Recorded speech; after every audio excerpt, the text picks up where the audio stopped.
Скандал века в Белом доме. Сьюзи Уайлз, могущественная глава аппарата Белого дома, дала интервью журналу Vanity Fair, что принимает Илон Маск, как здоровье Трампа, в какие теории заговора верит Джей Ди Венс и так далее. Белый дом на ушах и уже все опровергает. Зеленский в Нидерландах встретился с королем, премьер-министром, украинскими военными в госпитале. Генерал Залужный выступил перед ветеранами и предупредил об опасности гражданской войны. Китай отберет панд у Японии. Медведи поедут домой из-за премьер-министра Такаичи. Здравствуйте! Мы рассказываем о самом главном и самом интересном. События, которые меняют мир и жизнь каждого из нас. Обязательно подпишитесь. Это «Один день» и я, Андрей Данилевич.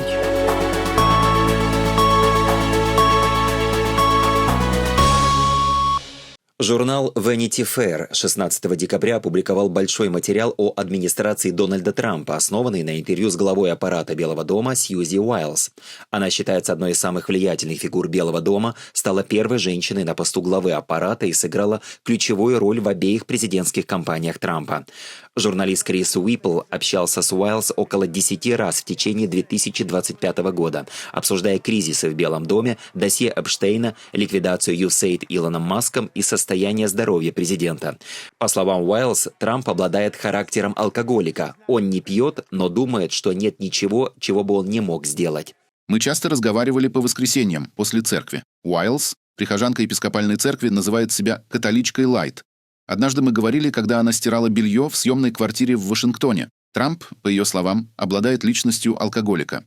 «Превращение Венса из «Never Trumper» в адепта МАГА, — сказала она, — было в значительной степени политическим. Вице-президент, добавила Уайлз, уже десятилетия как теоретик заговоров. Рассел Воут, архитектор печально известного проекта Project 2025 и глава административно-бюджетного управления. Абсолютный праворадикальный фанатик. Когда я спросил ее, что она думает о том, что Маск репостнул твит о том, что работники госсектора якобы убили миллионы людей при Гитлере, Сталине и Мао, она ответила: «Думаю, это тот момент, когда он принимает микродозу». При этом она уточнила, что не имеет прямых подтверждений. В статье также приводятся и другие резкие комментарии Уайлз о Илоне Маске, с которым у Трампа произошел публичный конфликт. «Он полностью самостоятельный игрок», — сказала Уайлз о миллиардере и друге Трампа, который возглавил бескомпромиссную кампанию, известную как Департамент эффективности правительства. Уайлз охарактеризовала Маска как нечто вроде гиперзажатого Носферату. «Главная сложность с Илоном — успевать за ним», — добавила она. «Он откровенно употребляет кокаин и днем спит в спальном мешке в здании исполнительного офиса. Он странный, очень странный человек, как я думаю, и все гении. Знаете, это не всегда полезно, но он сам по себе».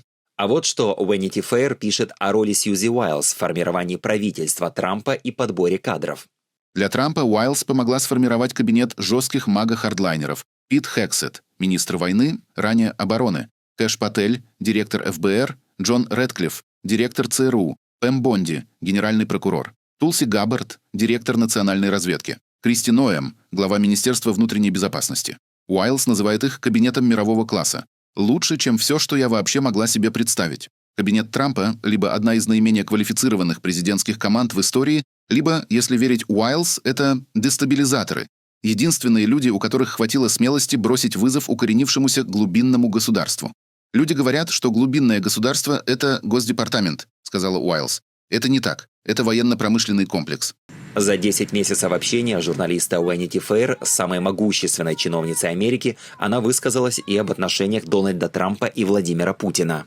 «Наблюдая за этим со стороны в Хельсинки, — вспоминала она, — мне казалось, что там была некая настоящая дружба или, по крайней мере, восхищение. Но в телефонных разговорах, которые у нас были с Путиным, все было очень по-разному. Некоторые были дружелюбными, а некоторые совсем нет». Отношения Трампа и Путина развивались зигзагами. В преддверии августовского саммита с Путиным на Аляске Трамп публично призывал к прекращению огня в Украине. Казалось, он наконец-то начал жестко говорить с Путиным. Но на самом деле Трамп отказался от идеи перемирия еще до начала встречи в Анкоридже. В команде Трампа не было единства относительно того, ограничиваются ли цели Путина чем-то меньшим, чем полный захват Украины. «Эксперты считают, что если он получит остальную часть Донецка, то будет доволен», — сказала мне Уайлз в августе. Но в частном порядке Трамп в это не верил. Он не считал, что Путин хочет мира. «Дональд Трамп думает, что он хочет всю страну», — сказала Уайлз. В октябре я спросил об этом Рубио. «Прямо сейчас на столе лежат предложения фактически остановить эту войну по текущей линии соприкосновения», — сказал он. Это включает значительные части украинской территории, в том числе Крым, который они контролируют с 2014 года. И россияне продолжают это отвергать. И тогда начинаешь задумываться, может быть, этот человек хочет всю страну. В кабинете Уайлз висит фотография Трампа и Путина, стоящих вместе, с подписью Трампа «Сьюзи, ты самая лучшая, Дональд». В материале о Сьюзи Уайлз Vanity Fair пишет и о знаменитой ссоре Трампа, Венса и Зеленского в овальном кабинете 28 февраля 2025 года. «Если бы мы могли все переиграть», — сказала Уайлз, «я бы не пускала камеры, потому что все равно закончилось бы именно так». По словам Уайлз, этот неприятный спектакль стал кульминацией грубого закулисного поведения Зеленского и его окружения. Все началось с того, что Зеленский не явился на встречу с министром финансов Скоттом Бессентом во время визита того в Киев для заключения сделки по минеральным ресурсам, и дальше ситуация только ухудшалась. Все это сопровождалось плохим настроем с самого начала, и я бы не сказала, что Джей Ди сорвался, он слишком сдержан для этого, но, думаю, ему просто надоело. А вот как в Белом доме отреагировали на публикацию Vanity Fair.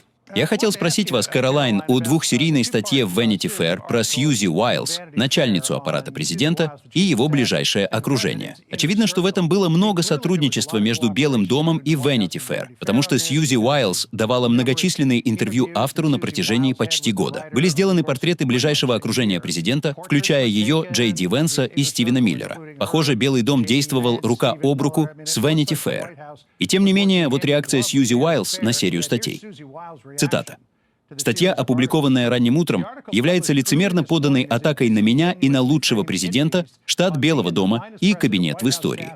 Существенный контекст был проигнорирован, и многое из того, что я и другие говорили о команде и президенте, было упущено из истории. Я предполагаю, что после прочтения это было сделано для того, чтобы создать исключительно хаотичную и негативную картину президента и нашей команды. Там еще есть продолжение. Вы можете прочитать полную версию на X, но что произошло? Что пошло не так?»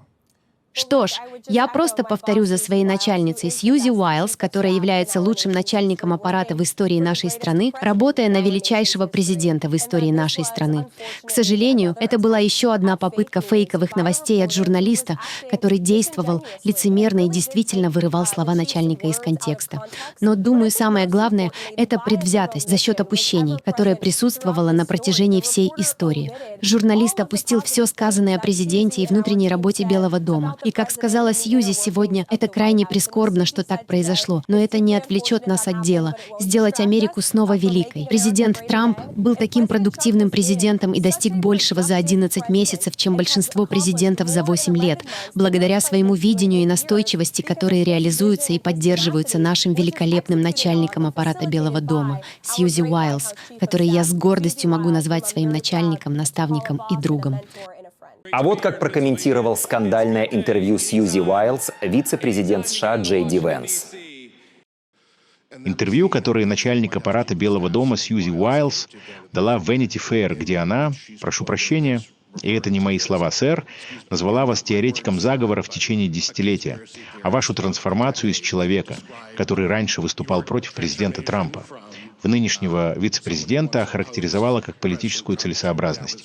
Я хотел бы дать вам возможность ответить на это. Ну, прежде всего, если Сьюзи действительно так сказала, я вам поверю. Я сам статью не читал, хотя, конечно, слышал о ней. Теоретик заговора. Иногда я действительно теоретик заговора, но я верю только в те теории заговора, которые оказываются правдой. И, кстати, мы с Сьюзи давно шутили на эту тему, и в частном порядке, и публично. Например, в 2020 году я верил в безумную теорию заговора, что на пике пандемии ковид было глупо заставлять 3-летних детей носить маски, и что им вообще-то нужно дать возможность нормально развивать речевые навыки. Знаете, почему я действительно люблю Сьюзи Уайлз? Потому что она ровно тот же человек в присутствии президента, каким она является, и тогда, когда президента рядом, нет. Я никогда не видел, чтобы Сьюзи говорила что-то президенту, а потом за его спиной пыталась ему противодействовать или подрывать его решения. Именно такого сотрудника и хочется видеть. Как бы сильно я ни уважал Сьюзи, американский народ не выбирал ни одного сотрудника аппарата. Он выбрал президента Соединенных Штатов.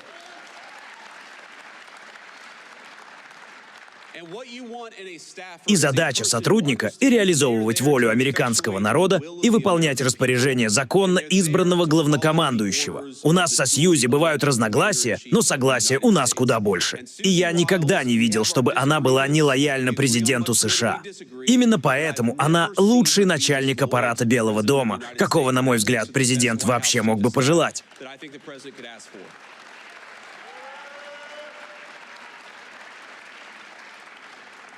Дональд Трамп анонсировал обращение к нации, которое он намерен сделать вечером в среду. Он не уточнил, о чем именно пойдет речь. Пресс-секретарь Белого дома Кэролайн Левитт высказала предположение, что Трамп, вероятно, подведет итоги уходящего года.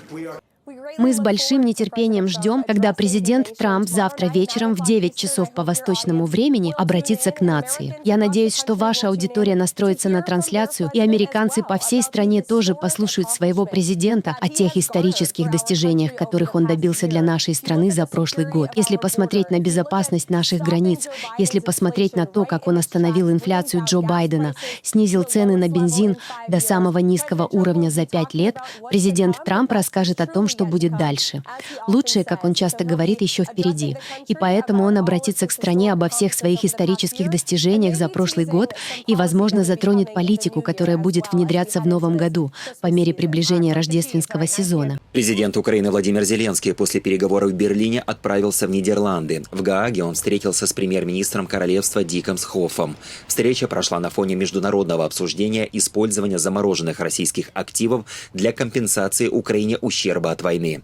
В этот же день в Гааге был запущен международный комиссионный орган по претензиям для Украины, призванный обеспечить выплату сотен миллиардов долларов за разрушение и предполагаемые военные преступления России.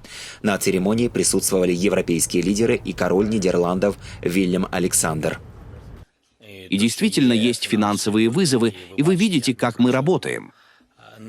Не все довольны форматом, который можно использовать. Замороженные активы.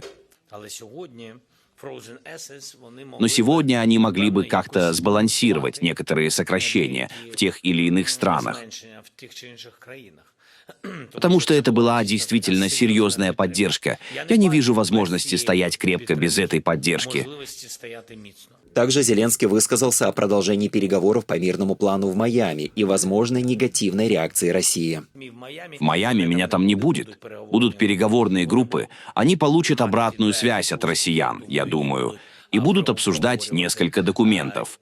И гарантии безопасности, и экономическое восстановление, и 20 пунктов этой рамочной договоренности. Сложно сказать, на сколько лет это будет. Мы это еще не обсуждали.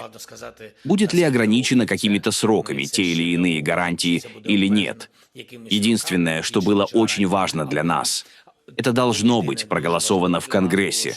Мы верим, что такие гарантии будут работать.